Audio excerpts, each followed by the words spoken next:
নমস্কার, আমি জাহিরুল। শুরু করছি উত্তরের সংবাদ। আজকের বিশেষ সংবাদ হলো জলপাইগুড়ি ফুটবল একাডেমি ও ইন্ডিয়া স্পোর্টস গ্রুপের যৌথ উদ্যোগে জলপাইগুড়ি টাউন ক্লাবে শুরু হলো বহু প্রতীক্ষিত উত্তরবঙ্গ গোল্ড কাপ। 16ই নভেম্বর পর্যন্ত চলবে এই খেলা। মাল ব্লকের ওদলাবাড়ি ও রাঙামাটি চা বাগানে রাতের বেলা অনুষ্ঠিত ফাইলেরিয়া শনাক্তকরণ শিবিরে দারুণ সাড়া পাওয়া গেল।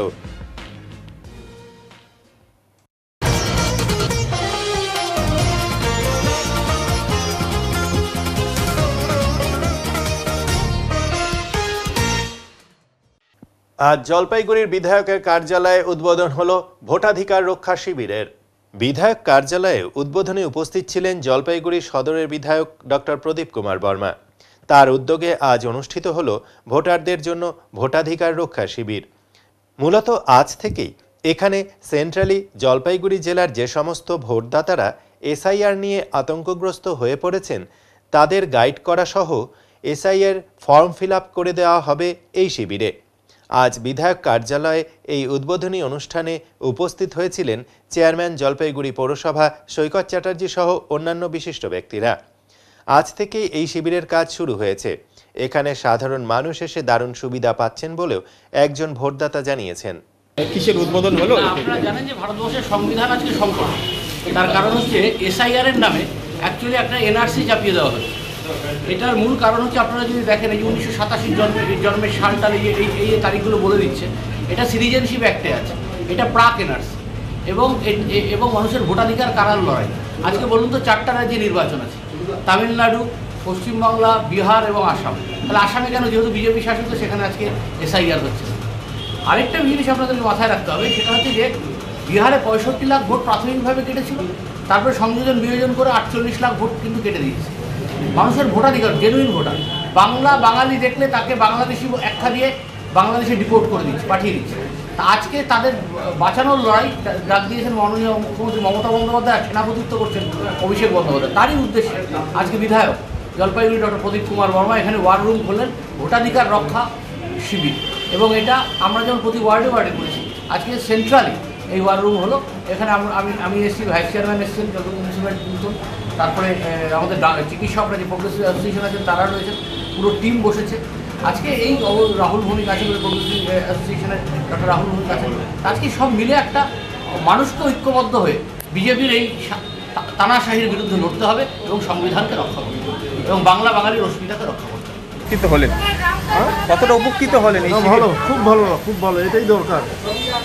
মানে একদম স্বচ্ছ। কী কী সুযোগ সুবিধা পেলেন এখানে? না, ভালো সুযোগ সুবিধা পেয়েছি। যেমন যে মানে 5 নম্বর, বুথ নম্বর, কনস্টিটিউয়েন্সি সম্পর্কে বা এসআইআর সম্পর্কে যেটা আমাদের প্রবলেম ছিল আর কনফিউশন ছিল মনে, সেটা মোটামুটি ক্লিয়ার হয়ে গেল। আপনার নাম পেয়েছেন এখানে? কোনো অসুবিধা নেই। আপনার নাম পেয়েছেন? হ্যাঁ, 2002 সনের নাম? হ্যাঁ, নাম পেয়েছি, 2002 পেয়েছি, 2025 পেয়েছি। মানে আগে যে একটা এসআইআর সম্পর্কে ভীতি ছিল, সেই ভীতিটা এরকম শিবির করলে আমার মনে হয় থাকবে না। প্রতিটা মানুষের পক্ষে একটু উপকৃত হবে। এবং জলপাইগুড়ির রাজবাড়ি পাড়ায় স্পিড ব্রেকারে দুর্ঘটনায় আহত হলেন এক ব্যক্তি। স্পিড ব্রেকার পেরোতে গিয়ে দুর্ঘটনার শিকার হলেন এক স্কুটি আরোহী। শনিবার এই ঘটনায় চাঞ্চল্য ছড়ায় জলপাইগুড়ি রাজবাড়ি পাড়া এলাকায়। স্থানীয় সূত্রে জানা গিয়েছে, এদিন এক ব্যক্তি স্কুটি নিয়ে ওই পথে যাচ্ছিলেন। দূর থেকে স্পিড ব্রেকারটি চোখে না পড়ায় স্কুটিটি ডিভাইডারে ধাক্কা মেরে পাশের হাইড্রেনে পড়ে যায়। চালক রাস্তায় পড়ে জখম হন।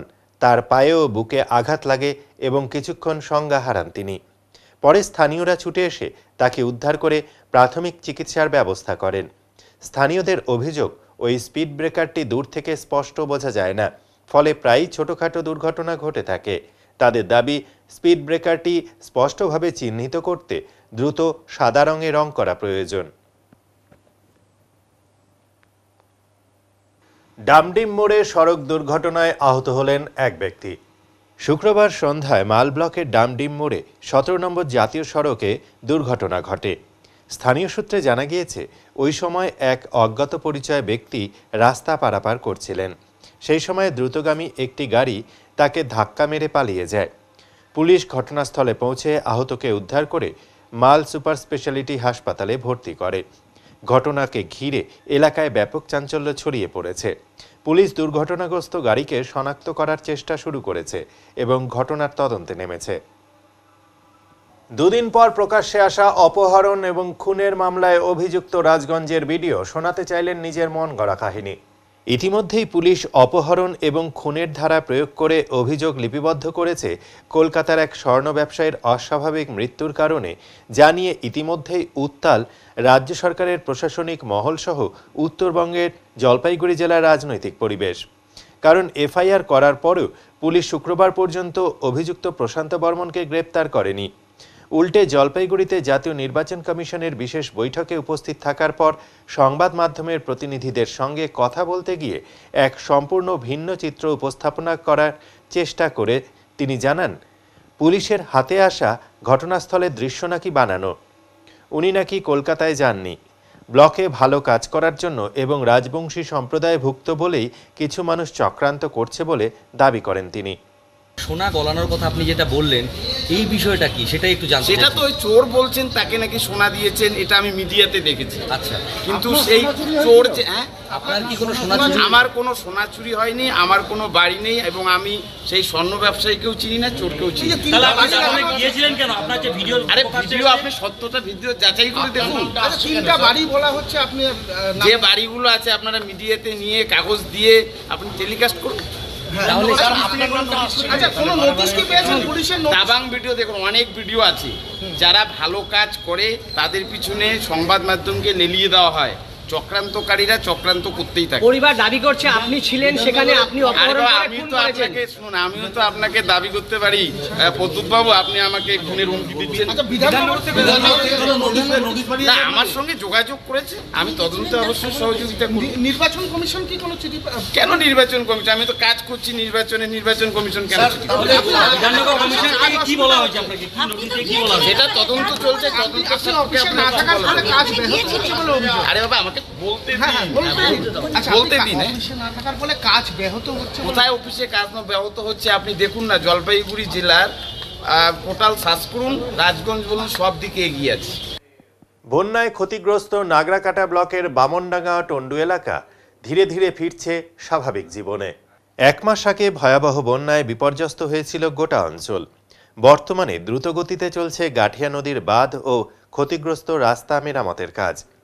টানাটানি সেতুর উপর দিয়ে পুনরায় যাতায়াত শুরু হয়েছে। অনেকেই ইতিমধ্যে স্বাভাবিক জীবনে ফিরে কাজে যোগ দিয়েছেন। তবে এখনও বহু মানুষ ঘরবাড়ি হারিয়ে আশ্রয়হীন। প্রশাসনের পক্ষ থেকে ত্রাণ শিবির খোলা হয়েছে, যেখানে বন্যার্তরা খাওয়া দাওয়া ও রাত্রিবাস করছেন।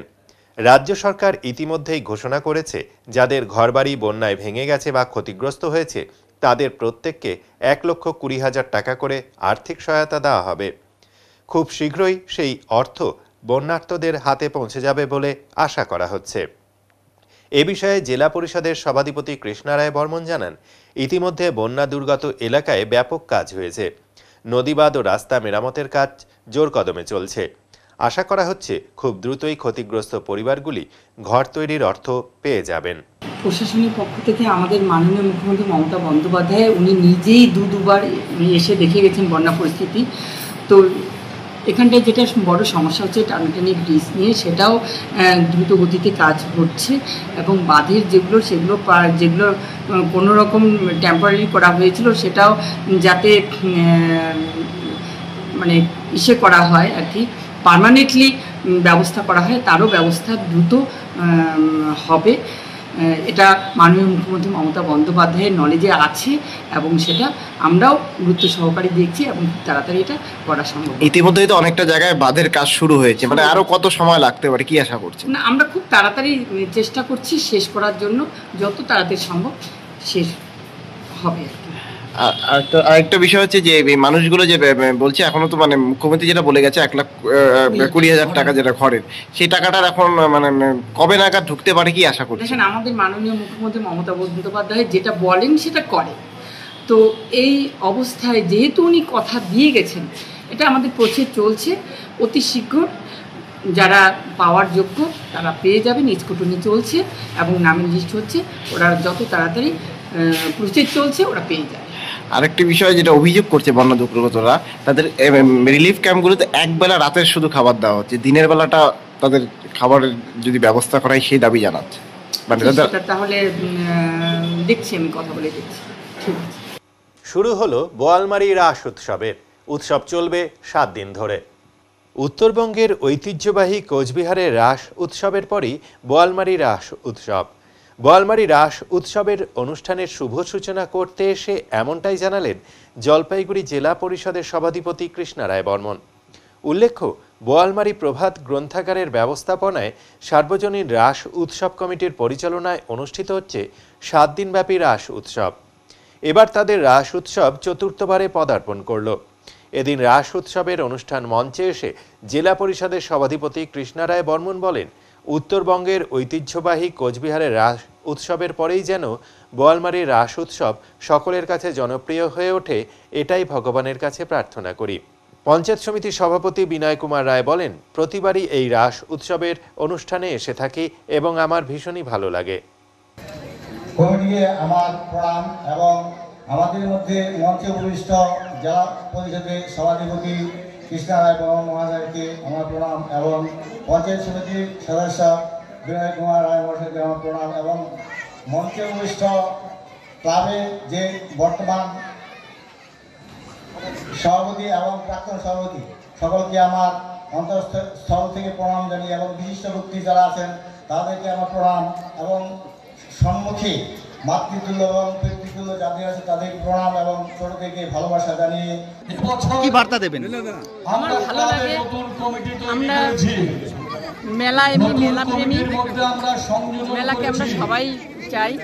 এবার প্রত্যেক বাড়ির ন্যায় এই নন্দনপুর বোয়ালমারীতে রাস মেলা হচ্ছে। আমাদের সদর ব্লকের মধ্যে করতে গেলে একটা 4 বছর চলছে, একটা নতুন করে এটার শ্রীবৃদ্ধি ঘটুক এবং শ্রীবৃদ্ধি অলরেডি ঘটছে। প্রথমবার এসে দেখি যেটা আস্তে আস্তে আর শ্রীবৃদ্ধি দেখতে পাওয়া যাচ্ছে। এই মেলা আজকে এসেই আমি পরিদর্শন করলাম, সুন্দর অনেক বাচ্চাদের সব রকম খেলার জিনিস আসছে।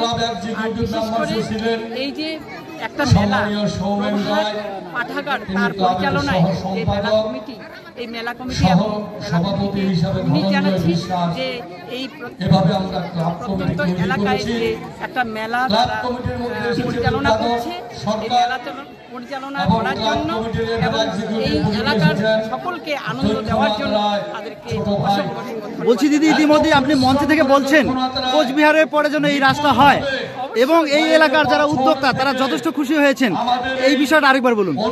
না, এটা আমি বলবো একটাই কারণে যে আমাদের ওয়ানের মধ্যে এই একটা রাস মেলা, আমরা কোচবিহারের মেলা সব থেকে বড় মেলা ভাবি, কিন্তু এই যে ছোট থেকে তো বড় হয়, আমরা আমাদের আশার পিছনে মানুষ ছুটে, আমরা সবসময় আশা রাখবো এবং সবসময় ভাববো এবং যদি কোনো সাহায্যের দরকার হয় অবশ্যই আমরা সাহায্যের পাশে দাঁড়াবো এবং অবশ্যই এটা আমরা আস্তে আস্তে সদর ব্লক মানে যেহেতু একটা রাস মেলা প্রধান হচ্ছে, এই রাস মেলাকে আমরা এগিয়ে যাওয়ার জন্য সবাই সহযোগিতার হাত বাড়িয়ে দেব এবং সেটাকে সেই রাস কোচবিহারের রাসের পরেই যেন এই রাস হয় তার চেষ্টায় আমরা থাকবো।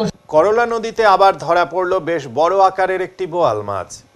বিশাল মাছ ফের করলা নদীতে, এবার 12 কেজি ওজনের বোয়াল।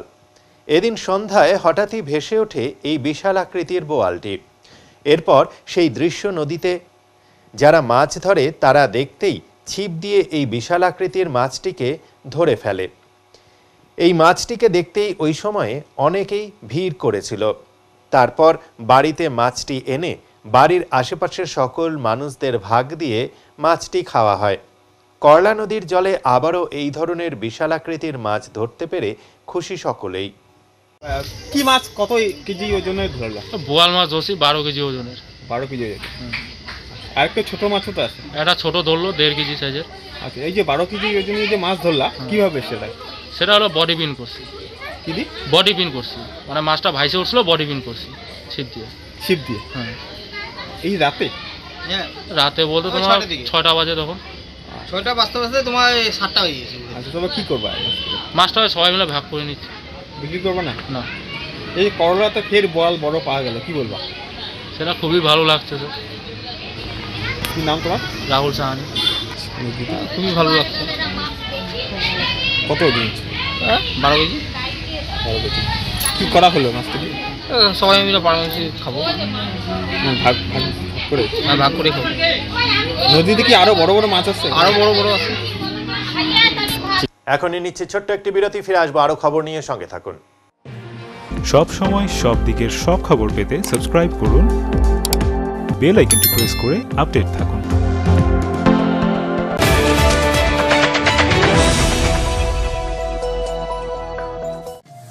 শহরে থানা মোড়ে দীর্ঘ 15 বছর ধরে নয়ন অপটিক্যাল জলপাইগুড়িবাসীকে দুজন বিশিষ্ট চিকিৎসকদের দ্বারা চোখের চিকিৎসা পরিষেবা দিয়ে চলেছে প্রতিনিয়ত।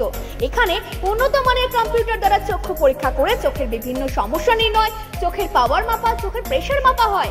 এছাড়াও এখানে রয়েছে ন্যায্য মূল্যে নিত্য নতুন ডিজাইনের চশমার ফ্রেম, গ্লাস এবং সানগ্লাস। তাই বাচ্চা থেকে বয়স্করা চোখের যে কোনো সমস্যা অথবা চশমার প্রয়োজন আজই চলে আসুন নয়ন অপটিক্যাল থানা মোড়, জলপাইগুড়ি। Phone number 9932208885।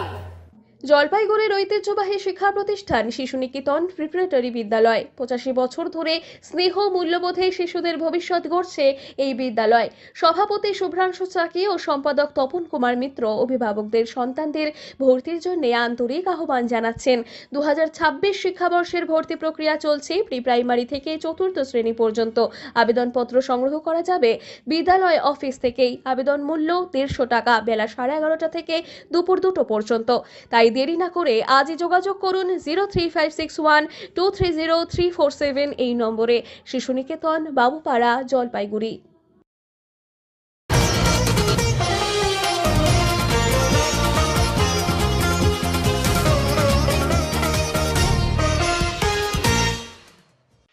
ডামডিমের সন্তান জওয়ান বলিরাম ভরতীর মৃত্যুতে শোকের ছায়া ডামডিমে। রাষ্ট্রীয় মর্যাদায় বিদায় জানানো হলো তাকে। ঘরের ছেলে, দেশের রক্ষক বিএসএফ জওয়ান বলিরাম ভরতীর মৃত্যুতে শোকে স্তব্ধ ডামডিম। মাত্র 35 বছর বয়সেই শেষ হলো এক তরুণ জওয়ানের জীবনযাত্রা। জানা গিয়েছে বলিরাম ভরতীর কর্মস্থল ছিল ঝাড়খণ্ডের হাজারিবাগ। স্থানীয় সূত্রে জানা গেছে সেখানে কর্তব্যরত অবস্থায় একটি ভবনের ওপর থেকে দুর্ঘটনাবশত নিচে পড়ে মৃত্যু হয় তার। খবর পেয়ে বিএসএফ কর্তৃপক্ষ জাতীয় মর্যাদায় তার মরদেহ নিজ বাড়ি ডামডিমে পাঠায়। শনিবার সকালে মরদেহ পৌঁছতেই গোটা এলাকা শোকের ছায়ায় আচ্ছন্ন হয়ে পড়ে। জাতীয় পতাকায় মোড়া কফিনে বলিরামের নিথর দেহ দেখে কান্নায় ভেঙে পড়েন পরিবারের সদস্যরা, স্ত্রী, বাবা মা ও 2 নাবালক সন্তান। এদিন বিএসএফ আধিকারিক ও সহকর্মীরা গান স্যালুট দিয়ে সহযোদ্ধাকে শেষ শ্রদ্ধা জানান। শতাধিক মানুষের উপস্থিতিতে সম্পন্ন হয় শেষকৃত্য। শেষ বিদায় জানাতে ভিড় জমায় গোটা এলাকা। দেশের সেবায় নিয়োজিত ডামডিমের এই সন্তানের মৃত্যুতে সর্বত্র নেমে এসেছে শোকের ছায়া। স্থানীয় মানুষদের কথায়, দেশের জন্য জীবন উৎসর্গ করা বলিরাম আমাদের গর্ব, কিন্তু এমন বিদায় কেউ চায় না। ডামডিমে পারিবারিক বিবাদে রক্তাক্ত হামলা, গুরুতর আহত হলেন মা, ভাই, বোন ও প্রতিবেশী। শনিবার সকালে জলপাইগুড়ি জেলার ডামডিমের তাজিয়া মোড়ে এক পারিবারিক বিবাদ রক্তাক্ত ঘটনায় পরিণত হয়। পুলিশ সূত্রে জানা গিয়েছে এদিন সকাল প্রায় 11টা নাগাদ 35 বছর বয়সী সরতাজ আনসারি ধারালো অস্ত্র দিয়ে পরিবারের সদস্যদের ওপর হামলা চালায়। প্রথমে সে তার মা 57 বছর বয়সী সালমা বেগমের ওপর আক্রমণ করে। এরপর বোন জারিনা খাতুন ও দাদা ইসলাম আনসারিকেও আহত করেন। তাদের বাঁচাতে এগিয়ে আসা প্রতিবেশী 50 বছর বয়সী গুলাব আনসারিও গুরুতর জখম হন। ধস্তাধস্তির সময় সরতাজ নিজেও আহত হয়। ঘটনার পর স্থানীয়রা সরতাজকে আটক করে রাস্তায় বেঁধে রাখে এবং পুলিশকে খবর দেয়। পুলিশ ঘটনাস্থলে পৌঁছে অভিযুক্তকে গ্রেপ্তার করে ও আহতদের মালবাজার সুপার স্পেশালিটি হাসপাতালে ভর্তি করে। প্রাথমিক চিকিৎসার পর সালমা বেগম ও গুলাব আনসারিকে আশঙ্কাজনক অবস্থায় উত্তরবঙ্গ মেডিকেল কলেজে রেফার করা হয়েছে। এই ঘটনায় গোটা তাজিয়া মোড় এলাকায় চাঞ্চল্য ছড়িয়েছে। স্থানীয়রা এলাকাবাসীর ছেলে সরতাজের এমন নৃশংস ঘটনার জন্য বিস্ময় প্রকাশ করেছেন। गुलाब अंसारी, सारा जेंट्स हम लोग का बलिराम भारती जो शहीद हुआ उसके लिए हम लोग शमशान घाट में थे। अचानक खबर मिला कि वहाँ का एक लड़का तलवार लेकर के पूरा अपना माँ को इंजरी किया, भाई को इंजरी किया, बहन को इंजरी किया। अगर ये गुलाब अंसारी नहीं होता तो वो तीनों माँ बहन भाई तीनों को 2 टुकड़ा काट दिया। गुलाब की वो पड़ोसी है? नहीं, गुलाब पड़ोसी है। गुलाब का घर में उसका माँ को मारा। उसके बाद गुलाब जाके गुलाब जब पकड़ने की कोशिश किया, फर्स्ट गुलाब को वार किया, सेकंड किया, गुलाब कुछ दूर भागा। अब देखा कि नहीं पकड़ेंगे तो मेरे को भी मार देगा, तब गुलाब वहाँ पर अपना अभी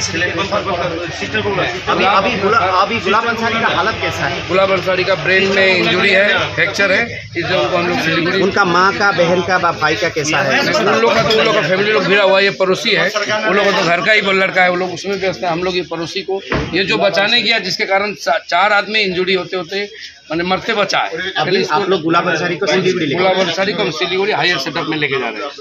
ফাইলেরিয়া রোধে রাতভর রক্ত সংগ্রহ শিবিরে দারুণ সাড়া পাওয়া গেল ওদলাবাড়ি ও রাঙামাটি চা বাগানে। শুক্রবার রাতে ফাইলেরিয়া শনাক্তকরণের লক্ষ্যে মাল ব্লকের ওদলাবাড়ি ও রাঙামাটি চা বাগানে আয়োজিত রক্তের নমুনা সংগ্রহ শিবিরে বিপুল সাড়া পড়েছে। স্থানীয় চা শ্রমিক ও তাদের পরিবার স্বতঃস্ফূর্তভাবে রক্ত পরীক্ষায় অংশ নেন। স্বাস্থ্য দপ্তর সূত্রে জানা গিয়েছে, সংগৃহীত নমুনাগুলির পরীক্ষার জন্য ল্যাবরেটরিতে পাঠানো হবে। রিপোর্ট হাতে আসার পর রাজ্য স্বাস্থ্য দপ্তরের নির্দেশ অনুযায়ী পরবর্তী পদক্ষেপ নেওয়া হবে। শুক্রবার রাত 8টা থেকে শিবির শুরু হলেও রাত বাড়ার সঙ্গে সঙ্গে অংশগ্রহণকারীর সংখ্যা দ্রুত বাড়তে থাকে। চা বাগানের হাসপাতাল প্রাঙ্গণে জমে ওঠে স্বাস্থ্যকর্মীদের কর্মতৎপরতা। পুরুষ ও মহিলাদের জন্য আলাদা করে নমুনা সংগ্রহ ও কাউন্টারও তৈরি করা হয়। এদিন শিবিরগুলিতে উপস্থিত ছিলেন মাল ব্লকের BMH doctor Dipankar Kar, block public health manager Koushik Mahanta, Odlabari চা বাগানের চিকিৎসক বিশ্বনাথ দাস এবং বাগান ও স্বাস্থ্য দপ্তরের নার্স ও কর্মীরা। সন্ধ্যার পরই 2টি চা বাগানের হাসপাতাল ঘুরে দেখেন আদিবাসী উন্নয়ন দপ্তরের মন্ত্রী বুলুচিক বড়াইক। মন্ত্রী বলেন, স্বাস্থ্য দপ্তরের এই উদ্যোগ অত্যন্ত প্রশংসনীয়। রাজ্য সরকারের উদ্যোগে 2টি চা বাগানে পরীক্ষামূলকভাবে ফাইলেরিয়া শনাক্তকরণের কাজ চলছে। ভবিষ্যতে অন্য চা বাগানেও এই কর্মসূচি নেওয়া হবে। ওদলাবাড়ি চা বাগানের চিকিৎসক ডাক্তার বিশ্বনাথ দাস বলেন, এই বাগানে এই প্রথম ফাইলেরিয়ার জন্য রক্তের নমুনা সংগ্রহ করা হচ্ছে। সম্প্রতি কয়েকজন শ্রমিকের মধ্যে রোগের উপসর্গ দেখা দেওয়ায় পরীক্ষা জরুরি হয়ে উঠেছে। রাত অবধি অনেক শ্রমিকই রক্ত পরীক্ষা করাতে এসেছেন। বিএমএইচ ডাক্তার দীপঙ্কর কর বলেন, গত বছর মাল ব্লকের ফাইলেরিয়া আক্রান্ত রোগীর সন্ধান মেলার পর এবছর এই 2 বাগানে শিবির আয়োজন করা হয়েছে। স্থানীয়দের উৎসাহ অংশগ্রহণ আমাদের আশাবাদী করেছে। স্বাস্থ্য দপ্তর জানিয়েছে, সংগৃহীত সমস্ত রক্তের নমুনা পরীক্ষার পর রিপোর্ট এলে ফাইলেরিয়া প্রতিরোধে বড়সড় জনসচেতনতা কর্মসূচিও নেওয়া হবে। চা বাগান এলাকার মানুষজনও জানিয়েছেন, এরকম স্বাস্থ্য পরীক্ষা কর্মসূচি নিয়মিত হলে অনেক অজানা রোগ প্রাথমিক পর্যায়ে ধরা সম্ভব হবে।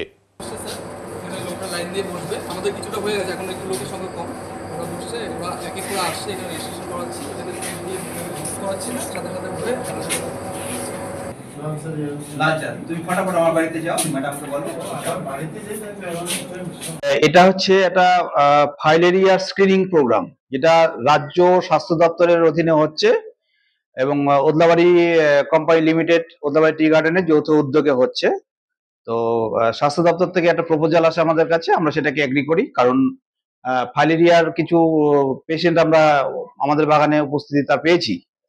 তাই জন্য আজকে এই প্রোগ্রামটা হচ্ছে। এতে করে যারা ফাইলেরিয়াতে আক্রান্ত তারা যেরকম মানে ডিরেক্ট হবে এবং কতটা পার্সেন্টেজ আছে সেটাও আমরা মোটামুটি বুঝতে পারবো। আর ফাইলেরিয়া রোগটা এরকম একটা রোগ, যে রোগটা একবার যদি কারো হয়ে যায় সেটা চিকিৎসা সম্ভবত এখনো সেরকম কোনো চিকিৎসা এখন পর্যন্ত পাওয়া যায়নি আর কি, ভালো চিকিৎসা ব্যবস্থা আর কি। তাই জন্য আমরা প্রিভেনশন যদি করা যায়, প্রিভেনশন করার জন্য এই প্রোগ্রামটা করার একটা পরিকল্পনা চলছে আর কি। এখানে মোটামুটি আমাদের পপুলেশন 7000-এর উপরেই হবে, আর পার্মানেন্ট পপুলেশন প্রায় 1700 মতন হবে।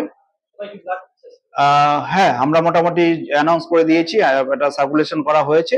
মোটামুটি চেষ্টা করছি যাতে বেশিরভাগ লোক আসতে পারে এবং আসার জন্য, এবং তারা দূরের থেকে যাতে এসে ব্লাডটা দিতে পারে এবং ঠিক মতন বাড়িতে পৌঁছে যেতে পারে, তার জন্য আমরা একটা ট্রান্সপোর্টেশনের ব্যবস্থাও রেখেছি কোম্পানির তরফ থেকে। না, রিপোর্টটা সম্ভবত কয়েকটা দিন সময় লাগবে, কারণ স্লাইডটা দেখতে সময় লাগবে। তো এখানে স্লাইড কালেকশন হবে, ড্রাই হবে, ব্লক হসপিটালে যাবে, সেখানকার টেকনিশিয়ানরা সেটা দেখবে, এটার জন্য কয়েকটা দিন সময় লাগবে। এটা আমাদের পোস্ট ফাইলেরিয়ার জন্য আমরা post MDA night blood survey করছি। আমরা মাস ড্রাগ অ্যাডমিনিস্ট্রেশনের মাধ্যমে 2 বছরের উপরে সবাইকে আমরা ফাইলেরিয়ার ওষুধ খাইয়েছি। তো এখন আমরা দেখছি যে সবার রক্তে মাইক্রোফাইলেরিয়া আছে কিনা, তো সেটার জন্যই আমাদের এই নাইট ব্লাড সার্ভে। দুটো বাগানে হচ্ছে, রাঙামাটি টি গার্ডেন হসপিটাল আর ওদলাবাড়ি টি গার্ডেন হসপিটাল। সেখানে আমাদের মিনিস্টার স্যার আমাদের আছেন, এই আমাদের এই অনগ্রসর শ্রেণীর মন্ত্রী বুলেচিক বারেক, উনি আমাদের যথেষ্ট হেল্প করেছেন, এবং রাঙামাটির জিপি প্রধান আমাদের যথেষ্ট হেল্প করেছেন, ওদলাবাড়ির জিপি প্রধানও হেল্প করেছেন, সবাই আছেন। এছাড়া police department, forest department, BDO সাহেব, সবার কাছ থেকে আমরা সহযোগিতা পেয়েছি, যার কারণে এই। আর আমাদের সিএমও স্যার আছেন, আমাদের সিএমও স্যার সার্বিকভাবে আমাদের হেল্প করছেন। আমাদের ডেপুটি সিএমএস 2 ম্যাডাম এসছেন জলপাইগুড়ি থেকে, আর ডিপিএইচএনও ম্যাডাম এসছেন। সবার সহযোগিতায় আমাদের এই 300 জনের রাঙ্গামাটি টি গার্ডেন এবং ওদলাবাড়ি টি গার্ডেনের টেস্ট হবে। হ্যাঁ, পাওয়া গেছে, মাল ব্লকে আছে। তো মাল ব্লকে আমরা আগেরবার নাইট ব্লাড সার্ভে করেছিলাম, আগেরবার মানে 2023 সালে ওদলাবাড়ি মিনগ্লাস টি গার্ডেন এবং রাঙ্গামাটি টি গার্ডেনে করেছিলাম। সেখানে আমরা মাইক্রোফাইলেরিয়া পেয়েছিলাম, মাইক্রোফাইলেরিয়া পজিটিভ পেয়েছিলাম, যার কারণে সিদ্ধান্ত নেওয়া হয়েছে স্বাস্থ্য ভবন থেকে যে সবাইকে ফাইলেরিয়ার ওষুধ খাওয়ানো হবে মাস ড্রাগ অ্যাডমিনিস্ট্রেশনের মাধ্যমে। এবং আপনি নেওড়া নদীর টি গার্ডেনে আপনি দেখবেন অনেকের এলিফ্যান্টিয়াসিস আছে, যেটাকে আমরা বলি গোদরোগ। এলিফ্যান্টিয়াসিস লিমফেডিমা আছে তো আমাদের মাল এবং ক্রান্তি ব্লকে। এবং ইয়াং পিপল, ওদের দেখছেন গোদরোগ, মানে দেখলেই দুঃখ লাগে যে যদি এই রোগ যদি আস্তে আস্তে গ্রেড বাড়ে, যদি গ্রেড 4, 5, 6, 7 হয়ে যায়, তাহলে সে বেড রিটেন হতে পারে এবং আপনার বিকলাঙ্গ, যাকে বলে বিকলাঙ্গ হয়ে যেতে পারে। যার কারণে আমি চাই যে সবার যাতে এই টেস্টটা হয়, সবাই জানুক যে ওর শরীরে মাইক্রোফাইলেরিয়া আছে কিনা। এবং যদি মাইক্রোফাইলেরিয়া থাকে তাহলে অসুবিধা নেই, তাহলে আমরা মাস ড্রাগ অ্যাডমিনিস্ট্রেশনের মাধ্যমে ওষুধটা খাবো, ওষুধটা খেলে মাইক্রোফাইলেরিয়াটা মারা যাবে এবং আর এলিফ্যান্টিয়াসিস বা যে গোদরোগ আমরা যেটা বলছি সেটা আর হবে না। এই ফাইলেরিয়াকে যাতে মানুষকে এখানে টেস্ট করা হচ্ছে, যাতে এই অসুখ হইলে কি হবে, পা ফুলে যায়, ফুলে যাওয়ার পরে যদি ওইখানে আবার কোনো মশা যদি কাটে, তাহলে অন্য লোককে কাটলে আবার এটা অন্য লোকের কাছে সরে যাইতে পারে। সুতরাং এটা আমাদের মাননীয় মুখ্যমন্ত্রী মমতা বন্দ্যোপাধ্যায় এবং এতে হেলথ ডিপার্টমেন্ট থেকে এটা অর্ডার আছে যে আজকে রাঙামাটি এবং উদলাবাড়িতে এটা ক্যাম্পের মাধ্যমে এখানে সবাইকে ব্লাড স্যাম্পলটা নিবে, যাতে টেস্ট করে সেটা ধরা যায়, সেটা তার জন্য এখানে ব্যবস্থা নিয়েছে।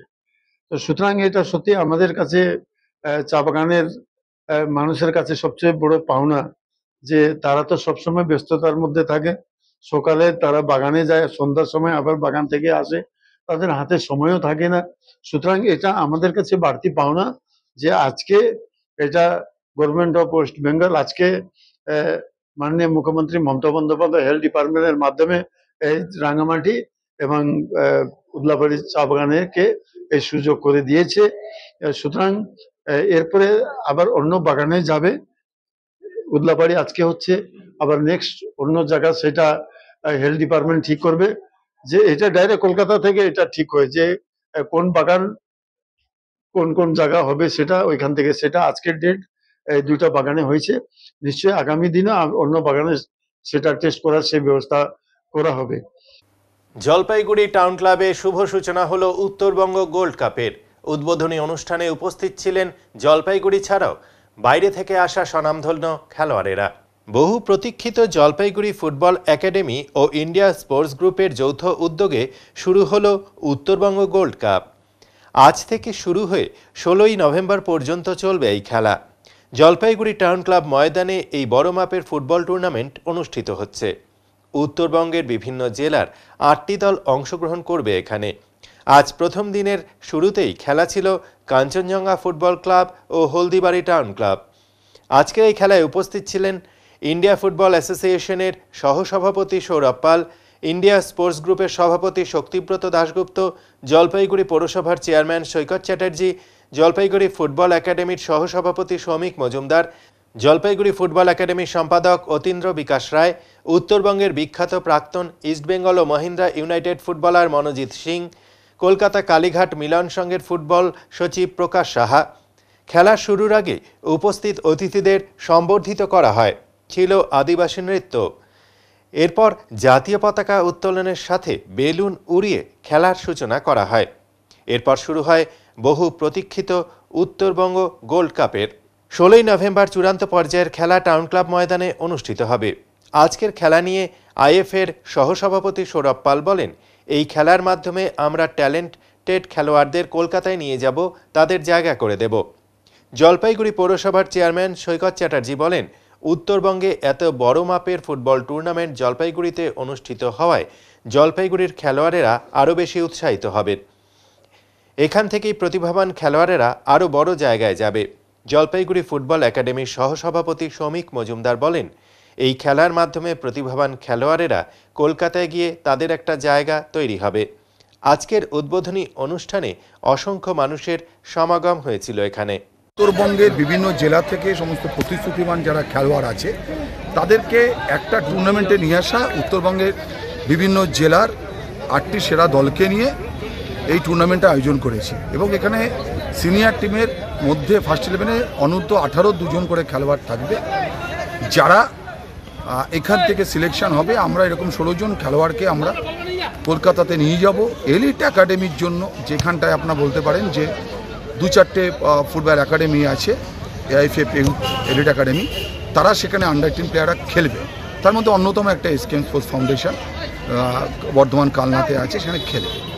তো এই উদ্দেশ্য নিয়েই আমাদের টুর্নামেন্ট করা, যে এখানকার উত্তরবঙ্গের সব প্রতিশ্রুতিবান প্লেয়ারদেরকে, প্রতিভাবান খেলোয়াড়দেরকে এখান থেকে স্কাউট করা। বিভিন্ন ডিভিশন, আজকে এখানে কলকাতা প্রিমিয়ার ডিভিশনে 2-3টে ক্লাব এসছে, এই খেলোয়াড়দেরকে বেছে নিয়ে তাদেরকে নিয়ে যাওয়াটা হচ্ছে কলকাতা ফুটবলে, তাদের জায়গা করে দেওয়া বাংলার ফুটবল এবং ভারতীয় ফুটবল। তার মানে এটা ট্যালেন্ট হান্ট একটা বলতে পারে। হ্যাঁ, প্রতিভা অন্বেষণ বলা যেতে পারে। আমাদের উত্তরবঙ্গ গোল্ড কাপ আজকে উদ্বোধন হয়ে গেল। আমাদের সৌরভ পাল মহাশয়, আমাদের আইএফের ভাইস প্রেসিডেন্ট, উনি আমাদের চিফ কনভেনার। ওনার উদ্যোগে আমরা সাহস পেয়েছি এই উত্তরবঙ্গ গোল্ড কাপ করতে, এবং সাথে আমাদের নতুন চেয়ারম্যান সৈকত চ্যাটার্জি মহাশয় আমাদের সাথে সবসময় ছিলেন, এবং আমাদের বিশিষ্ট যারা অতিথি আছেন, শিলা দত্ত ঘটক মহাশয়, শান্তাদীপ মহাশয়, ওনারা সবসময় আমাদের উৎসাহ দিয়ে গেছে। আমাদের উত্তরবঙ্গ গোল্ড কাপ আজকে আমাদের উদ্বোধন হলো। আশা করি খুব ভালোভাবে 16 তারিখ পর্যন্ত চলবে এবং এখান থেকে প্রচুর প্লেয়ার কলকাতা খেলতে যাবে। টাউন ক্লাবের মাঠে পা দিয়ে শতাব্দী প্রাচীন 150 বছর পুরনো জলপাইগুড়ি শহরে শতাব্দী প্রাচীন টাউন ক্লাবের মাঠে যখন আসলাম, এসে মনে পড়ল জলপাইগুড়ির ফুটবলের সেই অতীতের গৌরব উজ্জ্বল ইতিহাস। মণিলাল ঘটক, রুনু গুহু ঠাকুরতা, সুকল্যাণ ঘোষ দস্তিদারের পিকে ব্যানার্জির জলপাইগুড়ি শহরে আজকে শ্রমিক মজুমদারকে আমি ধন্যবাদ জানাই, সৌরভ পাল আইএফের ভাইস প্রেসিডেন্টকে ধন্যবাদ জানাই উত্তরবঙ্গ গোল্ড কাপ করবার জন্য। একটা অসাধারণ উদ্যোগ তারা নিয়েছেন। জলপাইগুড়ি পৌরসভা পাশে আছে, আগামী দিনে আরও ভালো করে আমরা পাশে থাকবো। প্রচুর মানুষ এই খেলা দেখতে আসবেন। এটা হচ্ছে ট্যালেন্ট হাট। এখান থেকে আগামী দিনে আই লিগ, আইএসএল থেকে শুরু করে ইন্ডিয়া টিম, ইস্টবেঙ্গল, মোহনবাগান, মোহামেডানের বিখ্যাত ফুটবলাররা তৈরি হবে। আর জলপাইগুড়ি শহরে আপনি জানেন পৌরসভা ইস্টবেঙ্গলের নামে স্মরণী করেছে, মোহনবাগানের নামে স্মরণী করেছে। এই টুর্নামেন্ট এতটা উজ্জ্বল হোক যে আগামী দিনে পৌরসভাকে যেন উত্তরবঙ্গ গোল্ড কাপের নামে স্মরণী করতে হবে। এখনই নিচ্ছে ছোট্ট একটি বিরতি, ফিরে আসবো আরও খবর নিয়ে, সঙ্গে থাকুন। সব সময় সব দিকের সব খবর পেতে সাবস্ক্রাইব করুন, বেল আইকনটি প্রেস করে আপডেট থাকুন।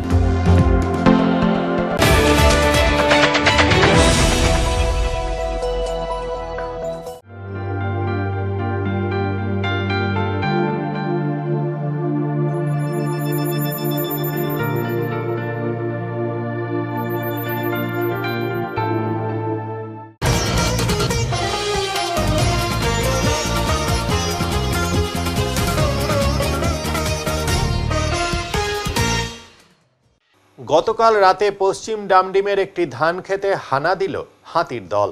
গতকাল রাতে 10টার দিকে একদল হাতি বলাবাড়ি চা বাগান হয়ে বেদবাড়ি চা বাগান দিয়ে পশ্চিম ডামডিমের ধান খেতে হানা দেয়।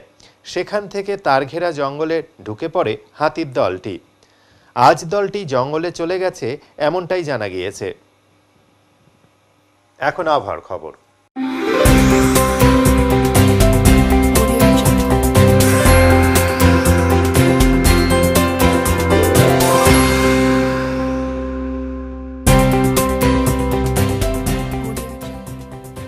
কেন্দ্রীয় আবহাওয়া দপ্তরের জলপাইগুড়ি কেন্দ্র থেকে পাওয়া তথ্য অনুযায়ী শনিবার দিনের সর্বোচ্চ তাপমাত্রা ছিল 33.1 ডিগ্রি সেলসিয়াস ও সর্বনিম্ন তাপমাত্রা ছিল 18.5 ডিগ্রি সেলসিয়াস। গত 24 ঘন্টায় বৃষ্টি হয়নি। শেষ করবার আগে আজকের বিশেষ সংবাদ আরও একবার। জলপাইগুড়ি ফুটবল একাডেমি ও ইন্ডিয়া স্পোর্টস গ্রুপের যৌথ উদ্যোগে জলপাইগুড়ি টাউন ক্লাবে শুরু হলো বহু প্রতীক্ষিত উত্তরবঙ্গ গোল্ড কাপ। 16ই নভেম্বর পর্যন্ত চলবে এই খেলা। মাল ব্লকের ওদলাবাড়ি ও রাঙামাটি চা বাগানে রাতের বেলা অনুষ্ঠিত ফাইলেরিয়া শনাক্তকরণ শিবিরে দারুণ সাড়া পাওয়া গেল। উত্তরের মন পরিবেশিত উত্তরের সংবাদ এখনকার মতো এ পর্যন্তই। নমস্কার।